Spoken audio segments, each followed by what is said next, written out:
네, 반갑습니다. 이도대학의 정인주입니다. 오늘은 수문 순환 또는 물의 순환이라고도 이야기를 합니다. 그래서 수문학에 대해서 어떠한 학문 그리고 어떠한 공학적인 내용을 학습하는지에 대해서 설명을 드리겠습니다. 여러분들 수문학 한자로 보게 되면 물수자 그럴 문자 배울 학자인데요. 여기서 물수자를 이렇게 한번 손으로 가려 보십시오. 그러면 그럴 문자의 배울 학자 문학이 되겠습니다. 이처럼 수문학은 참 어려운 학문이다 라고 보시면 되겠습니다.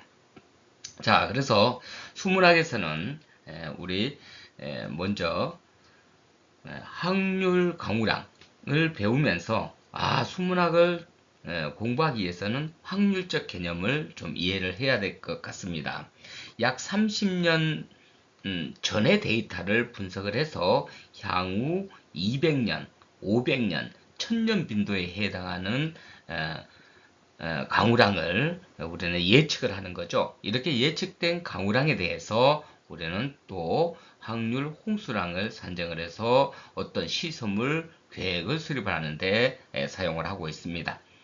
다음은 이제 하늘에서 비가 떨어지면 이 비는 땅속으로 스며들고 일부는 유출이 발생하게 되겠습니다.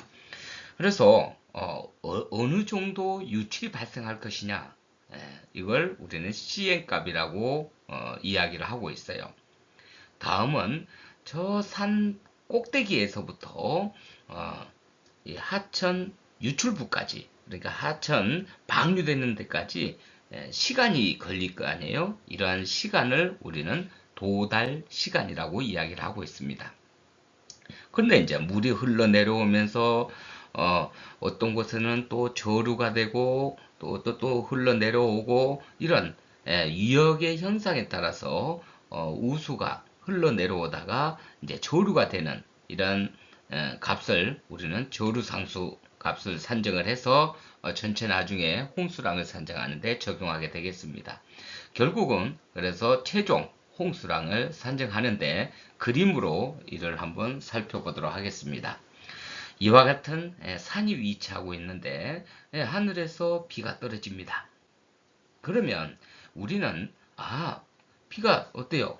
떨어지면 이 계곡을 따라서 산 능선을 따라서 빨간 선 있죠? 좌측으로 흘러가고 우측으로 흘러가고 구분이 되겠죠.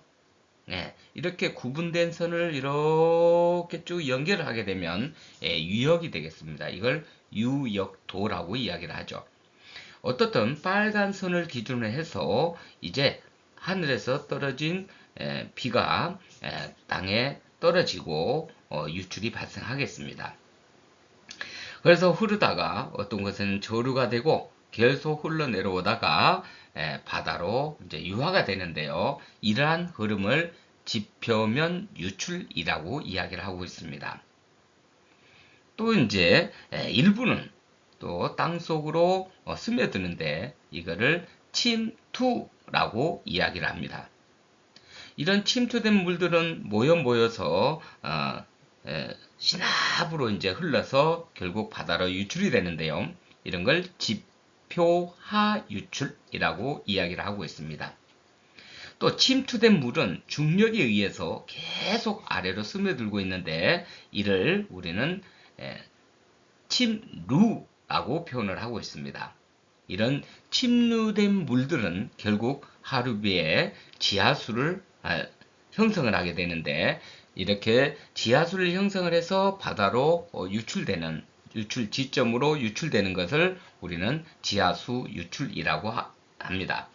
그래서 총 유출량은 지표면 유출, 지표하 유출, 지하수 유출 이 세 개를 다 더했을 때 우리는 총 유출량이 되겠습니다.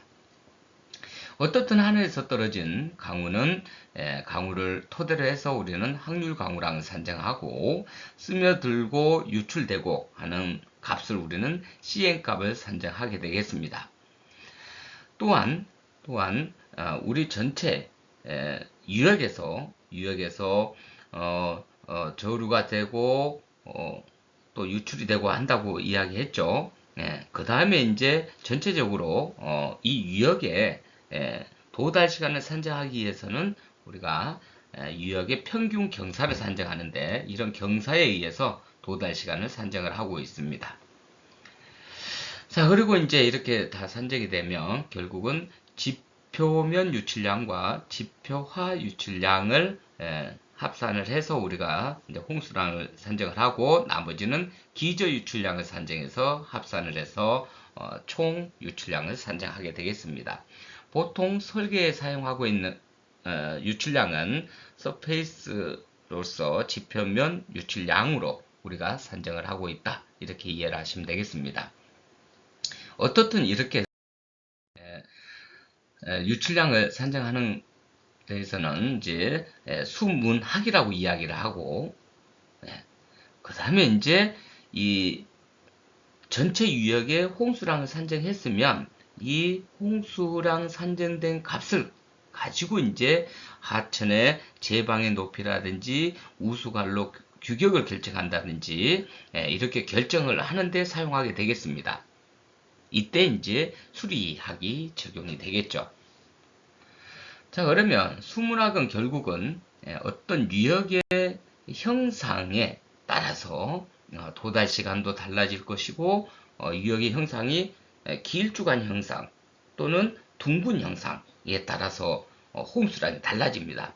도달 시간이 달라지고 또 시행값이 달라지고 또 저류 상수가 또 달라지겠죠.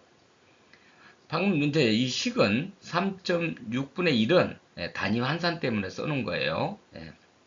그 다음에 C는 시행값 유출량이에요. 여기서는. 그 다음에 I가 강우 특성을 반영하는 거고 A가 전체 유역 면적을 뜻하고 있습니다.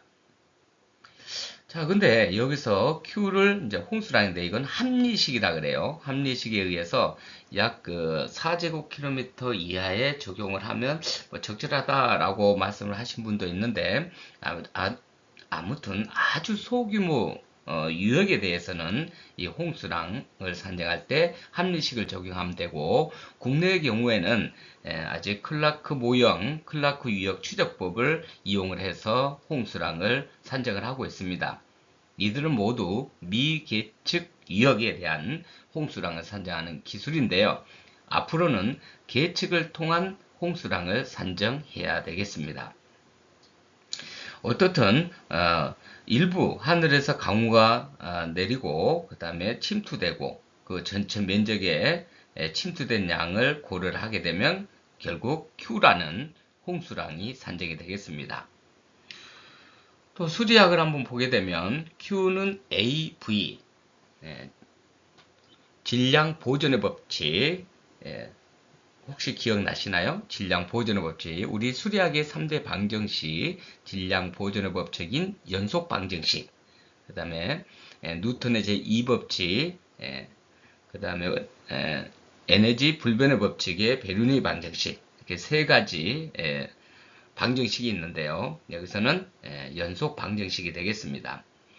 어떻든 단면, 물이 흘러가는 순간적인 그 단면적에 흘러가는 유속을 곱하게 되면 전체 유량이 되겠습니다. 이 유량은 어떻게 산정하냐 그러면 왼쪽에 있는 수문학에서 산정한 Q 홍수량이라고 표현을 했죠. 이 홍수량이 바로 수리학으로 넘어오게 되면 유량으로 환산이 되겠습니다. 여기서 V는 매닝 공식으로서 조도개수, 매닝의 조도개수 분의 1, 그 다음에 경심 R의 3분의 2승, 그리고 에너지 경사 I의 2분의 1승으로 산정을 하고 있습니다. 여기서 A는 왼쪽 A와 오른쪽 A는 다르죠. 왼쪽은 베이진, 즉 유역 면적을 이야기하는 거고 오른쪽 A는 물이 흘러가는 단면적을 이야기합니다. 보통 통수 단면적이라고 이야기를 하고 있죠. 그래서 폭 B 곱하기 H, 수심 H를 우리는 A로 산정을 하고 V는 n분의 1, R의 3분의 2, I의 2분의 1승 매닝 공식으로 산정을 하고 보통 하천에서는 0.032 정도로 사용을 하고 있는데 매닝 공식이 실측치 검증을 해보면 오차율이 그렇게 크지 않다라는 게 경험적으로 확인할 수 있었습니다. 오늘은 수문학에서 산정한 홍수량이 결국 우수관로 또는 하천의 단면 규격을 결정하는데 어떻게 활용이 되고 있는지에 대해서 간단하게 설명을 드렸습니다. 다음에 또 인사드리겠습니다. 감사합니다.